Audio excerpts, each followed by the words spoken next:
différents et compétents présentent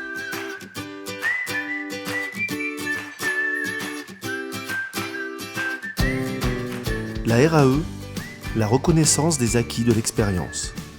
Il y a toujours cette stigmatisation de handicap. La RAE, en fait, elle leur permet de mettre en avant ce qu'ils savent faire au quotidien. De ce fait, la RAE est un moyen accessible aux personnes de valoriser leurs compétences et d'être au clair sur leurs possibles. Tu es handicapé, tu es déficient intellectuel, mais tu as des compétences. La compétence, ça reprend les savoirs, les savoir-faire, les savoir-être. Et là, on a tout ça sur la RAE.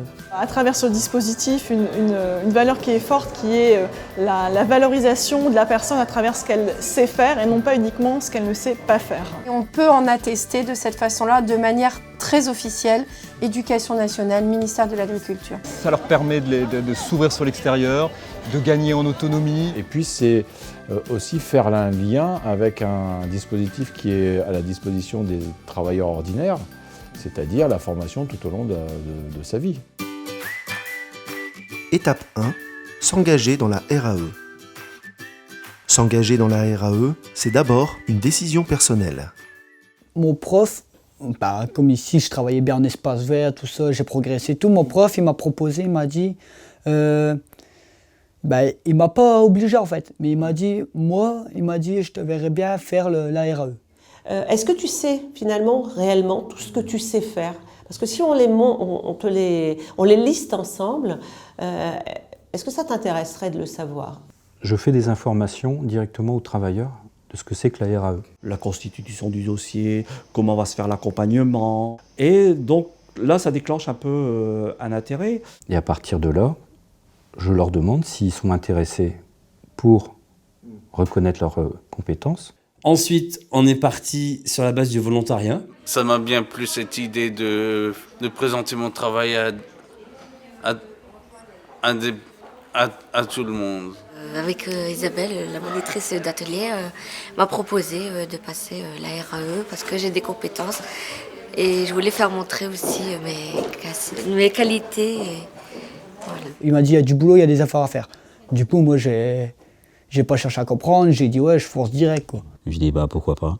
Au moins, j'aurai quelque chose à mes côtés et que ça me renforce au niveau de mon travail, quoi.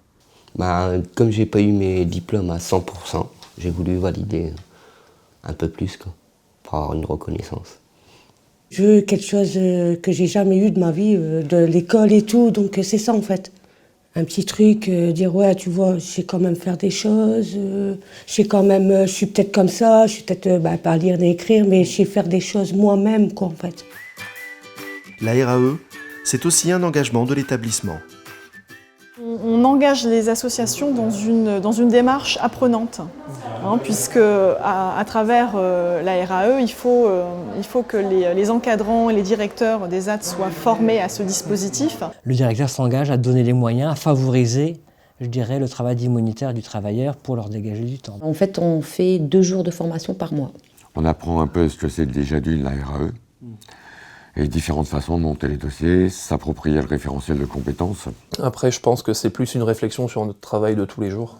Mettre en forme notre travail, se réguler et puis rebondir et améliorer les choses pour pouvoir apporter un support technique intéressant pour les jeunes. Et puis au niveau du réseau aussi, c'est super, c'est génial parce que au niveau du réseau, les professionnels rencontrent des collègues qui travaillent dans d'autres structures, ça crée une dynamique, une énergie un petit peu nouvelle et puis du coup ça permet d'échanger les pratiques. Et après on valide en signant un contrat entre nous. Il y a d'engagement comme quoi j'ai accepté la formation, on l'a signé ensemble et après c'était parti. Étape 2. Établir le dossier de reconnaissance de compétences. D'abord, se positionner sur le référentiel métier. Donc on commence bien sûr par voir le référentiel métier. Puisque l'idée c'est de valider le référentiel métier et donc du coup de valider les compétences professionnelles. On choisit le référentiel métier dans l'atelier dans lequel il travaille. C'est tout un listing de compétences et en fait on liste toutes les compétences acquises. Parce qu'il y a beaucoup de mots complexes pour eux. Donc on est obligé, nous, de traduire ce document. On essaie de se bloquer en une heure, je leur explique le référentiel, voilà, ce que tu sais faire, ce que tu sens que tu sais faire. On a ça, avec les trucs à cocher en fait, qu'on doit lire, et nous, on dit si on sait faire ou pas. La personne, elle coche, et nous, après, on voit avec le prof d'atelier. Le prof, il est là, t'as fait ça, moi je te coche ça, je sais que tu sais faire ça, je sais que tu sais faire ça. Et après, on regarde ensemble là où en fait on dit là, je t'ai pas mis la croix, c'est pas parce que tu sais pas faire, c'est parce qu'on y est presque. Mais en fait, quand on est devant le jury, il faut qu'il puisse se défendre.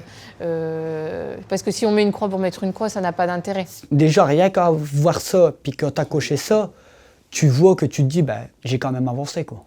J'ai quand même avancé, mais c'est un plaisir d'avoir ça. Constituer le livret de preuve.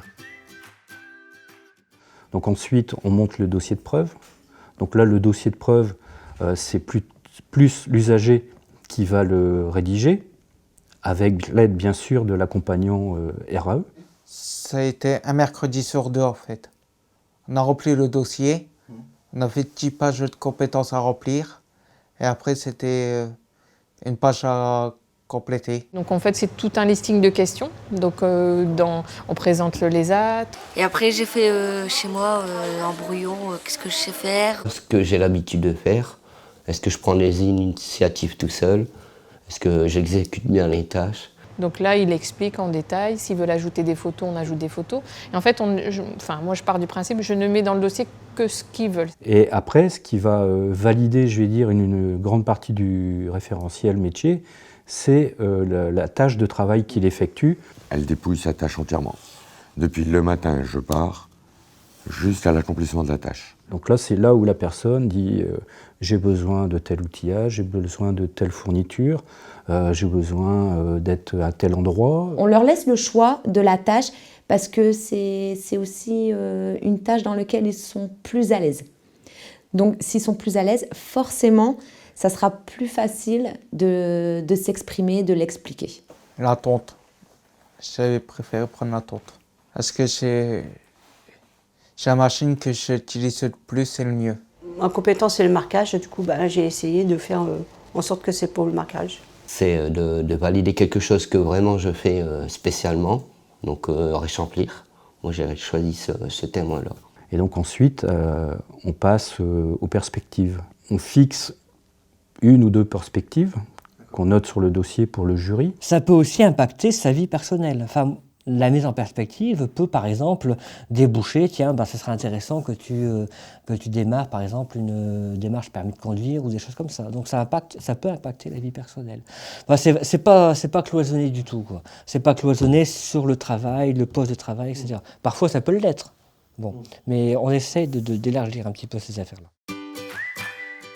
L'accompagnement à la RAE, l'histoire d'un binôme. Je pense que ça renforce aussi le duo encadrant-personne accompagnée, parce que du coup, il y a vraiment une émulation qui a émané par rapport à ce parcours de reconnaissance. Là, il nous aide à compléter les fiches, en fait. Si on ne comprenait pas, lui demander, et il nous aidait. C'est un rapport privilégié aussi, avec la personne dans l'échange. On se pose vraiment. On se pose vraiment en plus sur qu'est-ce que tu fais, raconte-moi, et si ça, comment, voilà. La fierté qu'elle a à nous montrer, la tâche qu'elle sait appliquer, ses connaissances, ça c'est une satisfaction énorme quand même. La RAE est un excellent outil pour travailler sur la confiance en soi. Parce que du coup, on doit leur apprendre à être à l'aise, parce qu'ils vont devoir passer devant un jury. Donc il va falloir savoir s'exprimer devant un jury. Donc justement, c'est le surpassement de soi. Si je ne sais pas répondre, si je ne comprends pas, et si je ne sais pas faire, on les rassure. Si tu sais faire maintenant, il n'y a pas de raison que dans 2 mois tu ne sais plus faire. Là, c'est la prochaine étape. J'ai un peu la tremblote, on ne sait jamais. Et là, ça sera oui devant les personnes, je devrais expliquer ce que je sais faire, ce que je veux faire, et tout ça, quoi. Il ne faut pas lâcher prise. Étape 3, participer à l'entretien de valorisation, le jury. Le jury blanc. Il y a eu un jury blanc. En fait, c'est les personnes qui posent des questions directement pour pas qu'on ait peur au moment du jury. Et puis le salarié, ça lui fait du bien quand on lui dit, ben, vous avez un beau dossier. Vous savez faire tout ça. Donc ça le gonfle un petit peu pour le vrai jury. Je sais bien de le faire sur papier. Mais qu'est-ce que mon dossier vaut? Qu'est-ce qu'il vaut devant un jury? On y associe aussi d'autres professionnels d'établissements extérieurs. Une personne référente d'un établissement, étranger à celui dans lequel on travaille, hein, plus un moniteur d'atelier qui connaît la personne aussi. Hein. La personne qui l'a fait, justement, je la connaissais. Alors, du coup, ça m'a aidé. Et après, ça aide, comme on dit, à parler, ça aide à rectifier les choses, peut-être les erreurs que j'ai faites. Et de là, pour après, que je continue normal, quoi. L'entretien de valorisation. Accessibilité, choix de 3 modalités.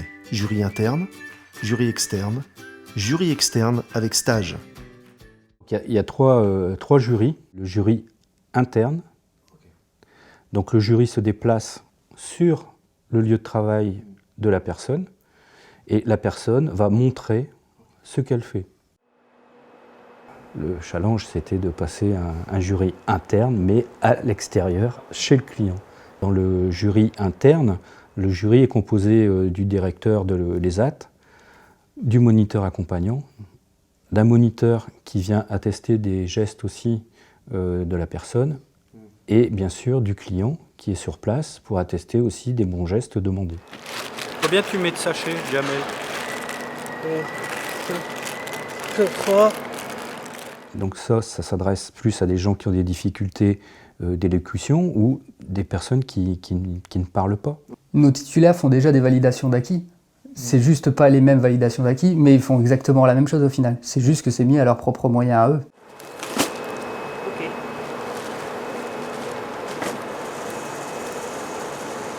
C'est bon? Après, il y a le jury externe. Donc là, la personne se rend dans un établissement de l'éducation nationale pour rencontrer le jury. Un jury avec donc 4 personnes, 2 qui viennent valider, et nous, la caution, c'est l'éducation nationale. Donc on vient attester de compétences qui ont été validées à un moment donné dans une structure donnée. On pose des questions, comment vous faites, quels outils vous utilisez, quelles mesures de sécurité, à quoi vous devez faire attention par exemple pour bien faire votre travail. Voilà, c'est toutes les questions qu'on pose, et là, la personne explique. Et quand elle sait expliquer, nous on s'appuie sur le dossier, mais si elle sait l'expliquer, c'est qu'elle sait le faire. Voilà. Pour le vrai jury, c'était dans un lycée. Donc, c'était... Il y a Marine qui me dit on va aller là où mon cousin a passé son bac. Et en fait, pour eux, c'est très représentatif parce qu'en fait, on va dans une école où on passe des diplômes. C'était autour d'une table avec le livret. Ils m'ont posé des questions sur la tondeuse. Et moi, j'ai répondu. Effectivement, en mécanique sur la tondeuse, la personne qui était en face est allée assez loin dans le questionnement, tout en restant simple en ayant beaucoup d'empathie et tout ce qu'on veut, mais aller plus loin que ce que moi j'aurais osé faire avec le jeune. Et le jeune ont répondu tous les deux, et on se dit finalement, on a encore des choses à mettre en place et faut pas hésiter, quoi. Donc on travaille sur les mises en perspective pendant le jury, c'est-à-dire à court terme, qu'est-ce qu'ils vont faire? Sur quoi ils vont partir? Est-ce qu'ils ont besoin de se former? Est-ce qu'ils ont besoin de voir un autre poste? Qu'est-ce qu'ils ont envie aussi, eux, de faire? Et bien sûr, tout ça, c'est bien fait avec l'encadrant. Ensuite, on a le jury externe avec stage. Donc là, la personne effectue des stages en entreprise, des stages de 15 jours à 3 semaines. Alors, c'est des gens qui savent expliquer leur travail et qui savent le transférer. Et je vais pas mentir, comme tout le monde, quand il va le passer, il va le faire. J'ai répondu ça, franchement avec la boule au ventre et avec la peur. Ouais, la peur de se tromper. Pourtant, c'est quelque chose habituel qu'on fait. Normalement, on ne trompe pas. Mais juste pour l'expliquer, quoi. Parce qu'on n'a pas l'habitude. Parce que nous, lorsqu'on travaille, on vient, on fait nos tâches. Si vous voulez, à théorique, c'est pas écrit. Alors que maintenant, tu es en train d'expliquer qu'est-ce que tu fais. Et je me suis dit dans ma tête, gère, franchement, gère, fais pour que tu l'as, on te fait confiance, fais que tu l'as, quoi. Honnêtement, là j'en suis à mon 3e jury, C'est vrai que c'est des personnes qui sont très sympas, qui savent faire parler. Il nous met tout de suite en confiance, alors du coup ça va. Voilà, moi je pense qu'on peut tout valider ce qui avait été vu. On va peut-être interroger les collègues. Geoffrey, peut-être, vous souhaitez ajouter quelque chose? Toutes les consignes sont respectées. Et après, en termes de propreté du poste aussi, il n'y a pas de lacune. Donc c'est un travail que vous pouvez valider complètement. Entièrement. Les deux jurys se regardent et puis attestent. Et puis voilà, monsieur, c'est bon, voilà votre attestation. Bravo à vous, beau travail. Et, bon, c'était énorme. Enfin, quand on les voit, enfin, les yeux qui brillent, et puis, enfin, c'est... Je suis validé, j'ai une RAE. C'est quand même pour eux que du bonheur, quoi. Bien sûr, fierté. Là, tu dis en moi, oui, je suis capable de réussir quelque chose. Quand on est sorti, rien que quand on est sorti, tu vois le prof d'atelier qui regarde et fait « Messieurs, franchement, nickel, ça s'est bien passé, je vous félicite et tout. » Tu avais la directrice qui t'a appelé, tu rentres ici, McDo, en plus on avait été manger à McDo et tout, ils nous avaient invités et tout. Tu rentres ici, tu as tous les camarades, tu arrives dans la salle et tout, tu as tous les camarades et tout qui applaudissent, qui félicitent et tout, tu fais la fête et tout. Tu dis, les autres, il faut qu'ils passent, les autres, il faut qu'ils le passent.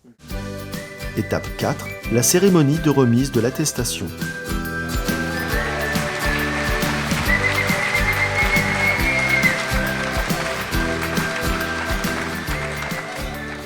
C'est une cérémonie qui est conviviale, il y a de la bonne humeur, un peu de stress aussi peut-être, je vois des participants, et puis c'est pas rien, quoi, recevoir cette attestation de compétence, c'est le fruit d'un effort, Tous les gens ils étaient contents, ouais, ça compte beaucoup, ouais, c'est énorme, ça m'a fait du bien, c'est quelque chose de bien, quoi.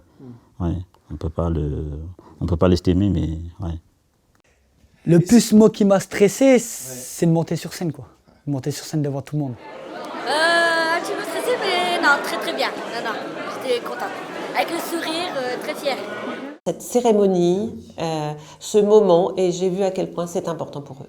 Je les ai sentis heureux, vraiment très heureux, fiers. Pour eux, c'est je viens avec ma maman, mon papa ou ma copine, voilà, et je reçois un titre auquel j'ai droit parce que j'ai travaillé et j'ai des compétences et je suis comme tout le monde.